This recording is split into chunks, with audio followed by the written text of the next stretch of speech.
On January 19, 2038, at exactly 3:14 a.m., millions of computers will suddenly think it's 1901.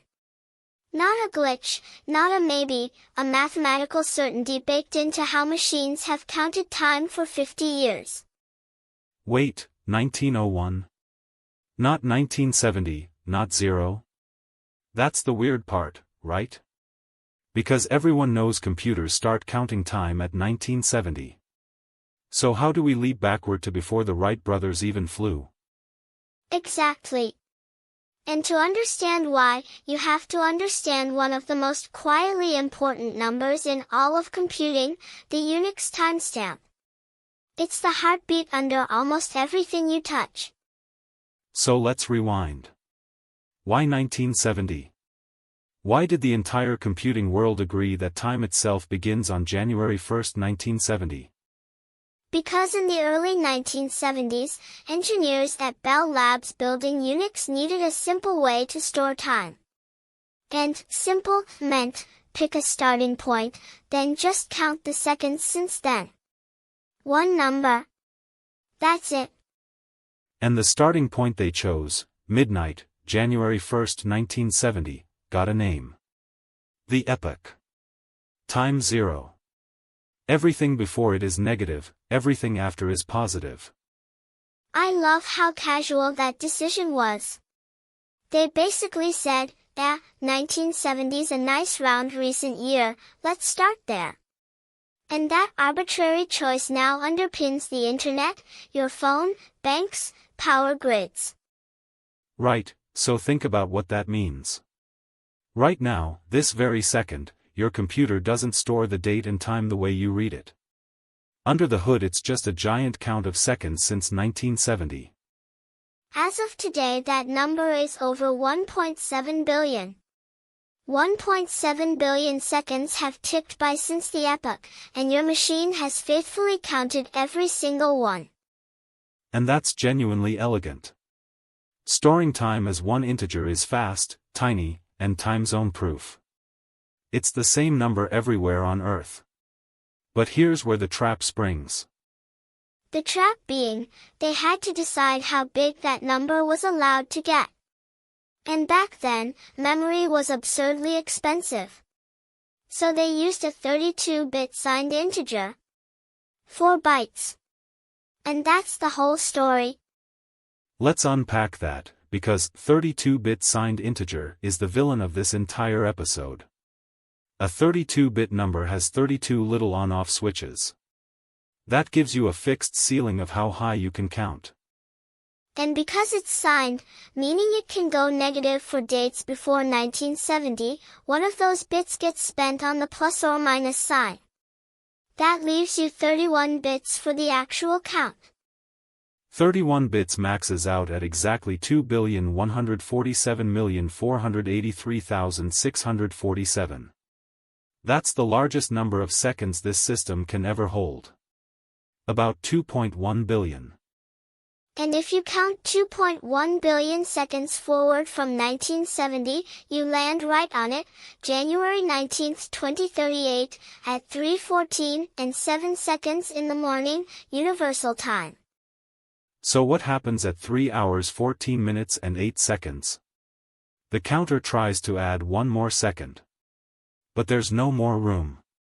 Every bit is already flipped to its max. So it rolls over, like a car odometer hitting all nines.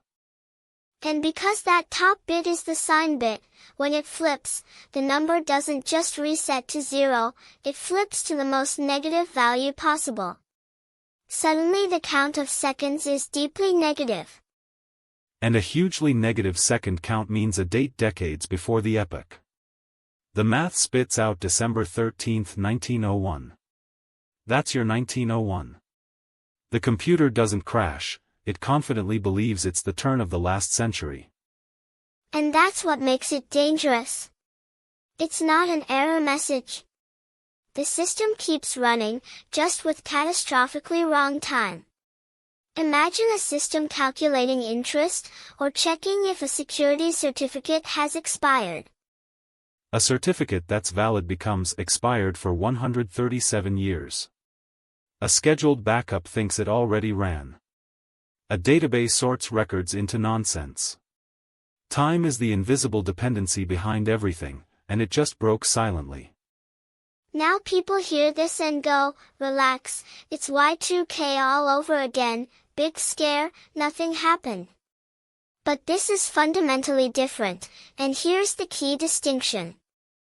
Y2K was a formatting choice, storing years as 2 digits to save space. Annoying, but you could fix it in software. The 2038 problem is baked into the size of the data type itself. It's structural, not cosmetic. And here's the honestly unsettling part. The obvious fix already exists. Modern 64-bit systems use a bigger integer that won't overflow for 292 billion years. Your new laptop and phone are already safe. So problem solved? Not even close. The threat isn't your shiny new phone.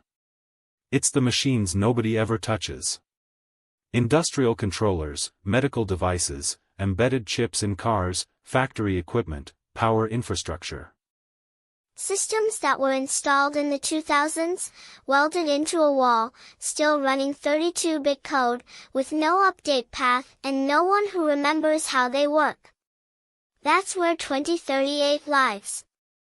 And there's an even sneakier layer.